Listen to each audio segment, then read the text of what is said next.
గురువుగారు, మన హిందూ ధర్మం పురాతనమైనది, సనాతనమైనది. అటువంటి హిందూ ధర్మ వైభవాన్ని ఎలా విశ్లేషించుకోవాలి? హిందూ ధర్మం అని మీరే చెప్పారు. ఇవాళ రోజున లోకంలో హిందూ మతము అని చాలామంది అంటున్నారు. హిందూ మతం లేదు, హిందూ ధర్మం ఉన్నది, సంస్కృతి ఉన్నది. అందుకనే దీనికి పూర్వకాలం, ఇప్పుడు హిందూ అనే పేరు కొద్ది కాలం క్రితం నుంచి వచ్చింది. పూర్వకాలం దీనికి సనాతన వైదిక ధర్మం. సనాతనమైనది అంటే ఎప్పుడు పుట్టిందనేది ఎవరికీ తెలియదు. దానికి జనన మరణములు లేనిదేదైతే ఉంటుందో దాన్ని సనాతనము అంటాం. వైదికము అంటం చేత వేదముల నుండి వచ్చినటువంటి ధర్మము అని. కనుక సనాతనమైనది, వైదికమైనటువంటిది ధర్మం. హిందూ ధర్మం అని తరువాత అంటున్నారు అందరూ, తరువాత వచ్చిన పేరు అది. ఇప్పుడు అది కూడా మారిపోయి అన్ని మతాలతో పాటు దీన్ని కూడా మతము అని అంటున్నారు. కానీ హిందూ మతం అనేది లేదు. ఈ మతం చెడిపోవటం, లేకపోతే దీనికి ఏదో వ్యాఘాతం కలగటం అనేటువంటిది కూడా లోకంలో జరగదు. ఒక జీవుడికి జ్వరం రావచ్చు, లేదా ఏదైనా ఇంకొక రుగ్మత కలగవచ్చు, అనారోగ్యం కలగవచ్చు. ఆ జీవుడు అక్కడితో ప్రాణాలు పోగొట్టుకోడు, వైద్యం చేయించుకుంటాడు, ఆ ఉన్న అనారోగ్యాన్ని పోగొట్టుకుంటాడు. అట్లాగే ఈ భారతీయ సనాతన ధర్మం, ఈ ధర్మంలో ఉండేటువంటి మానవుల చేత అనేక రకాలుగా అక్కరలేని విశ్లేషణలతో కావలసిన వాటిల్ని వదులుకోవటం చేత కొద్దిగా ఏదో దానికి వ్యాఘాతం కలిగినట్లుగా అనిపించవచ్చు, కానీ కలిగే అవకాశం లేదు. మరల మహానుభావులు వస్తూ ఉంటారు, ఎంతోమంది మహానుభావులు ఈ సనాతన ధర్మానికి. మతము అని అంటం అనేది దుర్మార్గం, అందులో ఏమాత్రం సందేహం లేదు. కారణం ఏమంటే, మతము అనే పేరు దేనివల్ల వచ్చింది? మతి జనితో మతం. ఒకానొక మనిషి ఆలోచన నుండి పుట్టిన విషయములు ఏవైతే ఉంటాయో అవి ఆ మతానికి సంబంధించి, వాడి మతానికి సంబంధించి.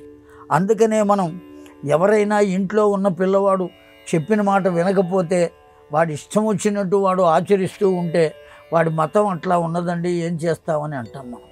వాడి మతం అంతేనండి, వాడు మన మాట వింటాం. మతం అంటే వాడి ఆలోచన, ఒక మనిషి మతి నుండి వచ్చినటువంటి ఆలోచనలు. ఆ ఆలోచనలు పరిపూర్ణంగా గొప్పవి కావచ్చు, ఒక్కొక్కప్పుడు వాటిలో దోషం ఉండవచ్చు. కానీ ఏ దోషము లేనటువంటిది, దోషరహితమైనటువంటిది, అన్ని దేశములు అంగీకరించినది, మానవ జాతి మొత్తము తల వంచి నమస్కరించదగినటువంటిది భారతీయ సనాతన ధర్మము. అందులో ఏమాత్రము సందేహం లేదు.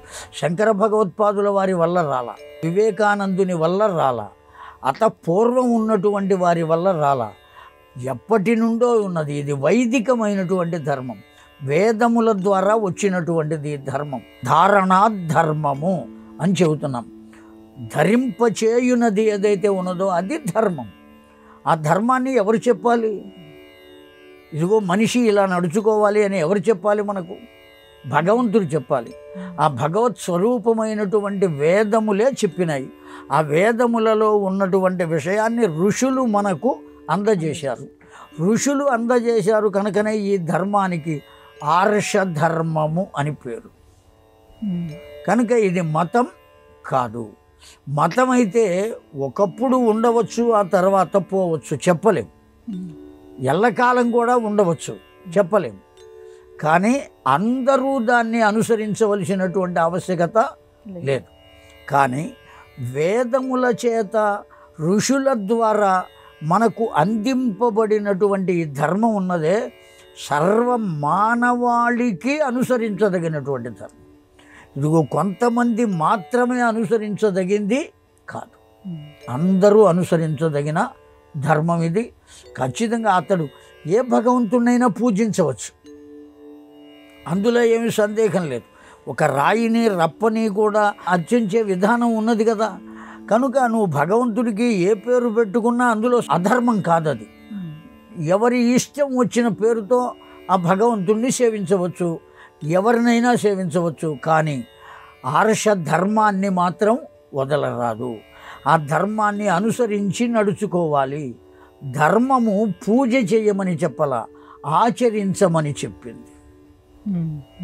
కనుక ఆచరింపవలసింది ఏదయ్యా అంటే సనాతన వైదిక ధర్మం. అది హిందూ ధర్మం కాదు. ఒకవేళ హిందూ అనదలుచుకుంటే హిందూ ధర్మం అందాం, అంతేగాని హిందూ మతం అని మాత్రం అనవద్దు అంతే.